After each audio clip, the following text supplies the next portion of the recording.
As Muzan was busy consuming your blood, your forearm was still extended and your blood was busy spilling out. Don't let any of your blood go to waste, Muzan said, making you use your right hand to start collecting the blood spilling from the deep slit Muzan made.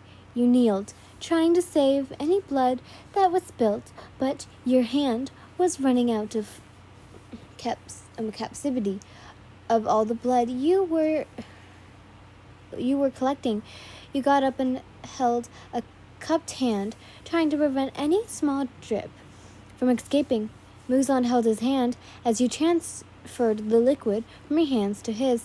Once again, he brought it to his lips while you kneeled, trying to catch the rest of your blood. By the time your hands were full for a second time, you hadn't even noticed how much you bled out, and Muzan certainly did not care, as he only wanted more, not even for its resistance to the sun, but how filling and rich it tasted. With every sip he took, it seemed as if his eyes glowed brighter, and the veins on his hands and face became incredibly large. As you got up to give him the second serving of your blood, you could barely find the strength in your knees to push up, but you still got up.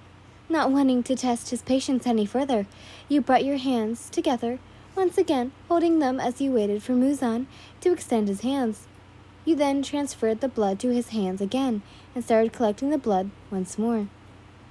When kneeling to fill your cupped hands for a third time, your vision had slowly started to become fuzzy, yet you shook it off. You knew your capabilities, and a bit of blood loss surely wouldn't stop you. Your hands were full once again, and your blood hadn't slowed down rushing out of your arm. It was still dripping at what most would find an alarming rate, but you knew you could still hold out until Muzan had enough. You got up, barely. You had used a lot of energy from your legs, yet your knees felt weak, but you still somehow managed to get up. Your breathing was starting to get heavier, but you breathed through your teeth, not wanting any sign of approaching weakness. You had now gotten Muzan multiple shares of your blood. You were standing before him, your arms cupped and extended, filled with your own blood once more. But before Muzan took it, he looked at you. Your face was slightly thinner than usual and before, and your eyes were starting to look sunken in your sockets. Your complexion seemed dulled, almost lifeless. Muzan took the blood in his hands once again.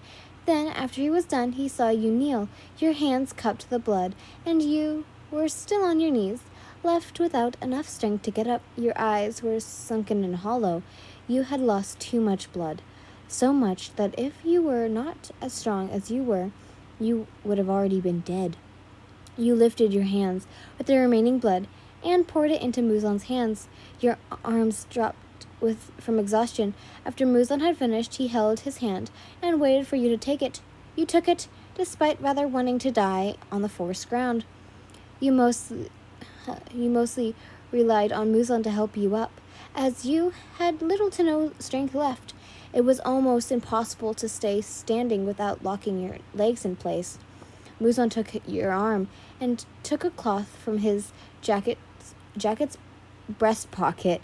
He held the cloth firmly against your arm and removed it to show your blood finally drying up. You weren't bleeding out anymore, but you could still feel the heavy feeling of utter exhaustion. Come, now walk with me, Muzan commanded, making you walk on his left and hooking his left arm onto your right, allowing you to use your stronger hand to grip onto his forearm for balance. You made sure your kimono covered the inscription and then proceeded to walk into the city. As you were walking amongst the crowd, many people knew you as the beauty of Shidoku, waved and greeted you. It was now sunrise, and the city created a sense of safety and protection. Muzan was walking with you in the sunlight. You couldn't believe it still. It was incredible that your blood was capable of doing so, but with the amount he ingested, he would most likely be immune for 24 to 30 hours. Many people tried making small talk with you, but there was one man who stood out at the side of a building you were passing. Ah, Yin, you are looking absolutely stunning, and my son here would certainly be a fair husband for someone as beautiful as you, the man said. You knew him. He had always begged your father to marry his son, but you never was interested.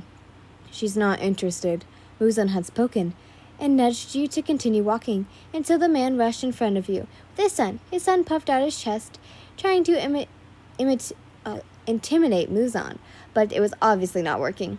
Stop, please, just go, you said, trying to spare them from not getting killed. The man interrupted you. Oh, and who is this?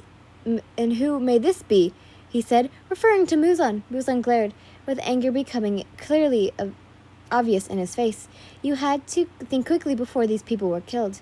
He's my husband, you aggressively blurted out.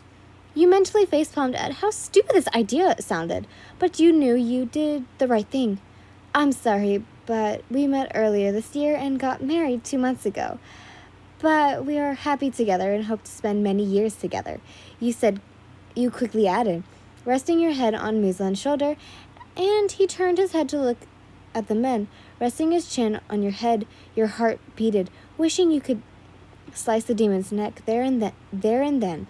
Oh, well, you two seem very good together, the man said, motioning for his son to follow. His son, still giving Muzan a